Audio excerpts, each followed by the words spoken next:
Afin de lutter contre le partage illégal de musique, le gouvernement avait fait voter en 2006 une loi extrêmement répressive contre les téléchargeurs. Vous avez oublié l'histoire?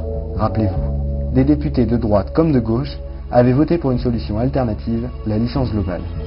Celle-ci permettait la légalisation du partage de musique sur Internet en l'échange d'une rétribution forfaitaire qui aurait été redistribuée aux artistes proportionnellement au trafic que leurs œuvres auraient suscité. Cette solution a été votée et aurait dû se trouver dans le texte de loi. Mais suite à de fortes réactions des lobbies, le gouvernement a demandé une deuxième délibération au Parlement. Nous n'avons plus de temps à perdre. Le texte final fut, comme le souhaitaient les lobbies, un texte ultra répressif qui permettait de condamner n'importe quel téléchargeur à une amende de 300 000 € et 3 ans de prison. Mais l'intention répressive de cette loi n'a pas été suivie par les tribunaux et ne s'est jamais traduite par d'importantes condamnations. Cette année, Nicolas Sarkozy tente de rendre applicable l'interdiction du téléchargement en mettant en place un système de répression massive sans passer par la justice.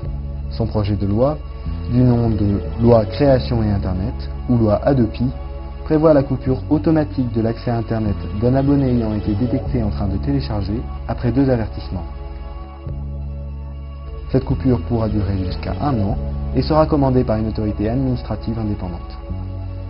Mais cette autorité ne sera qu'une sorte de guichet de dénonciation, car tout le travail de détection des téléchargeurs sera réalisé par l'industrie du divertissement, qui aura alors le droit de surveiller l'activité du web. L'abonné dénoncé n'aura à aucun moment la possibilité de se défendre avant la coupure de sa ligne. Le but recherché par ce projet de loi peut sembler juste. En effet, le piratage est une atteinte au droit d'auteur et devrait en principe être réprimé.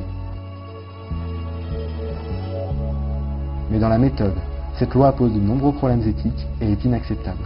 Je crois que tout est mis en place avec une loi dont je souhaite qu'elle soit votée très rapidement pour que toutes les libertés soient reconnues. Selon la Constitution, l'autorité judiciaire est la seule à pouvoir instruire et juger en matière pénale, ce qui n'est en aucun cas du ressort d'une autorité administrative liée à des sociétés privées. En outre, le droit à la défense lors d'un jugement est également un droit fondamental qui ne sera pas respecté par la loi Hadopi. En effet, tout abonné dénoncé auprès de cette autorité administrative sera présupposé coupable et sanctionné. Cela s'oppose bien évidemment au principe de présomption d'innocence. De plus, la détection des téléchargeurs nécessite l'accès aux données de connexion de tous les abonnés. Celles-ci sont considérées comme des données personnelles, et seule l'autorité judiciaire peut demander l'accès à ces données. La loi Hadopi revient à concéder à des sociétés privées le droit de demander la communication de ces données personnelles et de les collecter à grande échelle, tout cela sans contrôle judiciaire. À l'heure actuelle, une telle concession n'a été accordée qu'à la police antiterroriste, et cela dans le but d'assurer la sécurité nationale.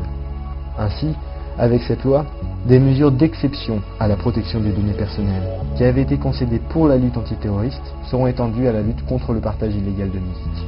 Un peu excessif, vous ne trouvez pas ?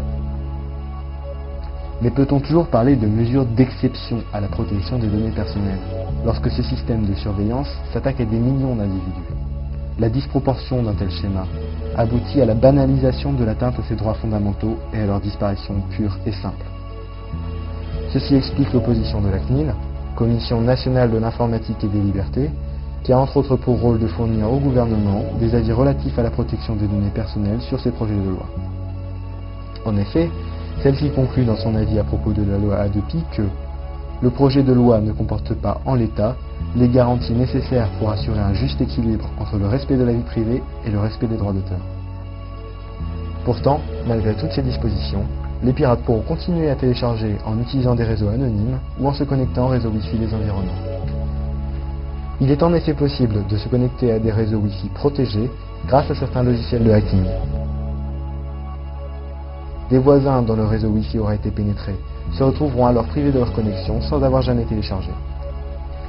Il est également important de noter que ce projet de loi que le gouvernement cherche à imposer en urgence est déjà contraire à un amendement du Parlement européen qui stipule que la coupure d'une ligne Internet ne peut être imposée que par l'autorité judiciaire. Cet amendement, voté par 88% des eurodéputés, ne fait que rappeler les droits déjà existants en Europe et a été approuvé par la Commission européenne.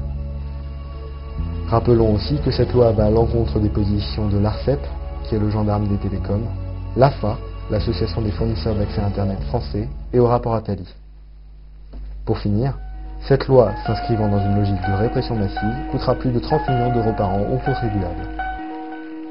Il est temps d'adopter un système assurant la rémunération des artistes, pourtant si nécessaire à la création, tout en prenant en compte les réalités techniques et les libertés individuelles. Et dans de telles conditions, la solution qui s'impose est la licence globale.